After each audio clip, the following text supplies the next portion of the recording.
Congress party కార్యకర్తలు నాయకుల యొక్క విశ్వాసాన్ని దెబ్బతీసేలాగా ప్రవర్తించాడు. అయినా సరే మళ్ళీ 2018లో మళ్ళీ ఎమ్మెల్యేగా కాంగ్రెస్ పార్టీ కార్యకర్తలు గెలిపిస్తే ఆ రోజున బీఆర్ఎస్ పార్టీకి అమ్ముడుపోయి కాంగ్రెస్ పార్టీ కార్యకర్తల నాయకుల ఆత్మాభిమానాన్ని మరి వాళ్ళ గాలి కొదిలి బీఆర్ఎస్ పార్టీలో చేరాడు. చేరడమే కాకుండా కాంగ్రెస్ పార్టీ కార్యకర్తలు నాయకులు కష్టంతో రూపాయి పోగు చేసి కాంగ్రెస్ పార్టీ కార్యాలయాన్ని నిర్మించుకుంటే దాన్ని కూడా కబ్జా చేసి రంగులు మార్చినటువంటి యదవ రేగా కాంతారావు ఈ రోజున ఏదైతే ఉందో ఈ మధ్యకాలంలో గత నెల 26వ తారీఖున పంజాగుట్ట పోలీస్ స్టేషన్లో మరి ఏదుంపుల కేసు విషయంలో ఎఫ్ఐఆర్ నమోదైంది. ఎఫ్ఐఆర్ నమోదైన సందర్భంలో నాకు అన్యాయం జరిగింది,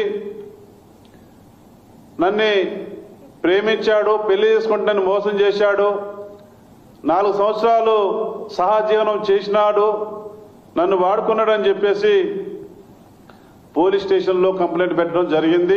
ఎఫ్ఐఆర్ అయింది. అది వారికి సంబంధించిన అంశం కోర్టు దాకా వెళ్ళింది. కాంప్రమైజ్ చేసుకొని కోర్టులో కొట్టేసుకున్నారు.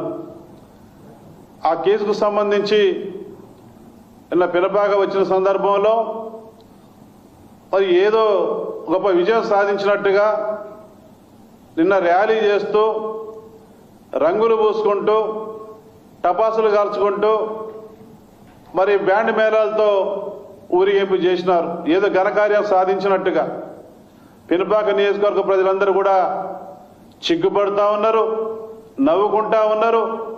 మొన్న ఎన్నికల్లో తరిమి కొట్టారు, గొయ్యి తీసి బొందబెట్టినారు రేగా కాంతారావుని. ఇవాళ అటువంటి రేగా కాంతారావుకు పినపాక నియోజకవర్గంలో మళ్ళీ ఛాన్స్ లేదు.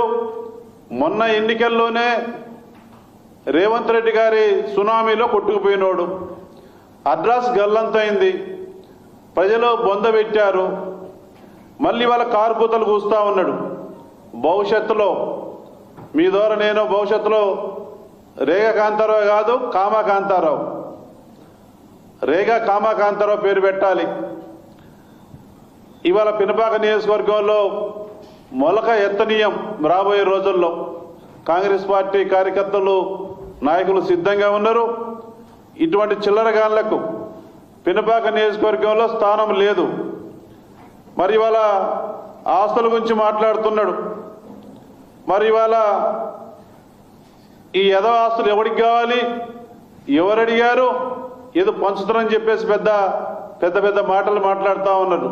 ఇరిటేషన్లకు పోయి మతి సీమితం కోల్పోయి మరి ఈ రకంగా మాట్లాడుతున్నటువంటి సందర్భం. మరి ఇవాళ గతంలో ఎమ్మెల్యేగా ఉన్నప్పుడు భూదందాలు చేసినాడు, ఇసుక మాఫియా, మట్టి మాఫియా, గ్రావెల్ మాఫియా, మరి భూ కబ్జాలు, సెటిల్మెంట్లు, గంజాయి చేసే వాళ్లకు ఎంకరేజ్మెంటు, గంజాయి చేసుకునే వాళ్లకు పార్టీలో స్థానం కల్పించాడు. అటువంటి దిక్కుమాలిన యదవ ఈ రేగా కామా కాంతారావు అని చెప్పేసి ఈ సందర్భం మీ ద్వారా నేను తెలియజేస్తా ఉన్నా. మళ్ళీ చెప్తా ఉన్నా, వేదిక మీద నుంచి మా ముఖ్యమంత్రి గారి పైన, మా ఉమ్మడి ఖమ్మం జిల్లా మంత్రుల పైన ఇంకోసారి నోటికి వచ్చినట్టు ఇష్టం వచ్చినట్టు మాట్లాడితే మా పార్టీ కార్యకర్తలు నాయకులు ఉరికిచ్చి గెదిమిచ్చి కొడతారు. మొన్న ఎన్నికల్లోనే నీ బట్టలు ఊడదీశారు, బట్టలు ఊడదీసి బొందబెట్టారు, ప్రజలు కూడా చీకొట్టారు. అయినా ఇంకా సిగ్గురాల. ఏ ముఖం పెట్టుకొని వచ్చాడు? మన ర్యాలీలు చేస్తున్నాడు, టపాసులు కాల్చుకుంటా ఉన్నాడు.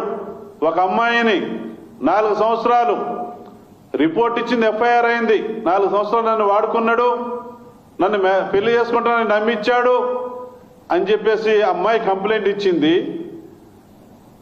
వారు చూసుకోవాలి. అది రాజకీయాలకే సంబంధం.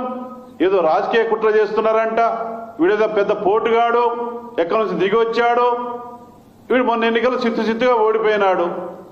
ఇటువంటి దిక్కుమాలినోడు, చేతగాని ఎదవ, పనికిమాలిన మాట్లాడి ఈ రేఖ కాంతారావు గట్టిగా చెప్తా ఉన్నా నేను, నీ స్థాయి, నీ బతుకు, నీ జీవితం అంతా పినపాక నియోజకవర్గ ప్రజలకు తెలుసు.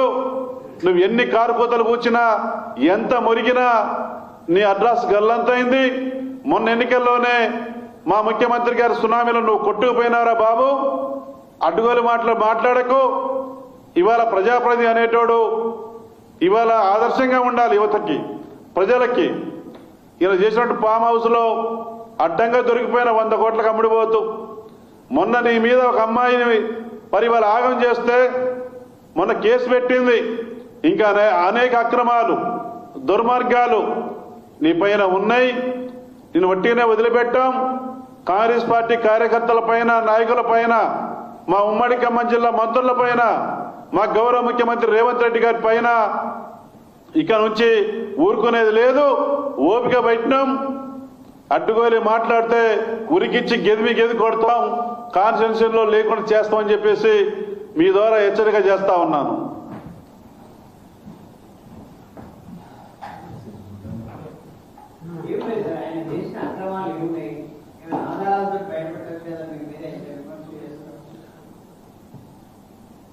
బినామీలకు మారిపేరు ఈ కామాకాంతారావు. బినామీలకు మారిపేరు. ఒరిజినాలిటీగా ఉండాలి. రెడీమేడ్గా వచ్చినాడు. రెడీమేడ్గా వాడు ముఖం తెలియదు. కాంగ్రెస్ పార్టీ టికెట్ ఇచ్చింది 2009లో. వాడి ముఖం తెలియకపోయినా ఆనాడు ఉన్నటువంటి ఉమ్మడి ఆంధ్రప్రదేశ్లో వైఎస్ రాజశేఖర రెడ్డి గారు ముఖ్యమంత్రిగా ఉన్నప్పుడు వారు చేసినటువంటి సంక్షేమ కార్యక్రమాలు, అభివృద్ధి కార్యక్రమాలు కాంగ్రెస్ పార్టీ నాయకులు, కార్యకర్తల శ్రమతో ఆ రోజున గెలిపించారు. అభ్యర్థి ఎవరో తెలియదు. కాంగ్రెస్ పార్టీని చూశారు. కాంగ్రెస్ పార్టీ నాయకులు కష్టాన్ని చూసి ఆ రోజున గెలిపించారు. ఆ రోజున కూడా నాటకాలు ఆడినాడు. రెండోసారి గెలిపిస్తే పార్టీ ఆఫీసుని, కన్నతల్లి లాంటి పార్టీ ఆఫీసుని కూడా కబ్జా చేసినటువంటి దుర్మార్గుడు, నీచుడు, లపోటకోరు ఈ రేఖా కాంతారావు. ఈ వాడి గురించి ఎంత తక్కువ మాట్లాడితే అంత మంచిది.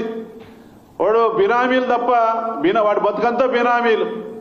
నీచమైన బతుకు, దుర్మార్గమైన బతుకు, గౌరవం లేదు, ఇలువలు లేవు. అటువంటి కామాకాంతారావు ఇవాళ మా ప్రభుత్వం పైన, మా ముఖ్యమంత్రి గారి పైన, మంత్రుల పైన విమర్శ చేయడం అనేది చాలా తీవ్రంగా ఖండిస్తా ఉన్నా.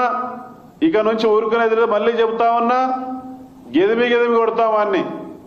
ఎక్కడెక్కడ ఏమున్నాయో ప్రజలందరికీ తెలుసు. నియోజకవర్గ ప్రజలకు వాడి బతుకు తెలుసు, వాడి జీవితం తెలుసు. వాడు మొన్నటిదాకా కేసు పెడితే పారిపోయినాడు. మొన్నొచ్చి సంబరాలు చేస్తున్నాడు. దేనికి సంబరాలు? కాంప్రమైజ్ అయినందుకు అమ్మాయి దగ్గర పోయి టపాసులు కాల్చుకోవాలా, అమ్మాయికి రంగులు ముయ్యాలా, అక్కడ బ్యాండ్ మేళాలు పెట్టుకొని ఊరేగాలు. కానీ ఆడుకొచ్చి ఏదో ఉద్ధరించినట్టుగా సిగ్గు లేకుండా ఏ ముఖం పెట్టుకొని వచ్చింది, ఏ ముఖం పెట్టుకొని ఊరిగింపు చేస్తున్నాడు, దేనికోసం చేస్తున్నాడు? అమ్మాయిని మోసం చేసిన 4 సంవత్సరాలు వాడుకున్నానని ర్యాలీ చేసిండా, టపాసులు కాల్చిండా, బ్యాండ్ మేళాలు పెట్టుకున్నాడా? దేనికోసం పెట్టుకున్నాడు? సిగ్గు, శరము, లజ్జ లేనటువంటి వ్యక్తి ఈ రేఖా కాంతారావు. మారు పేరే కామాకాంతారావు. ఇవాళ ఏదైతే ఉందో కబ్జాల కాంతారావు, దగులుబాజీ కాంతారావు,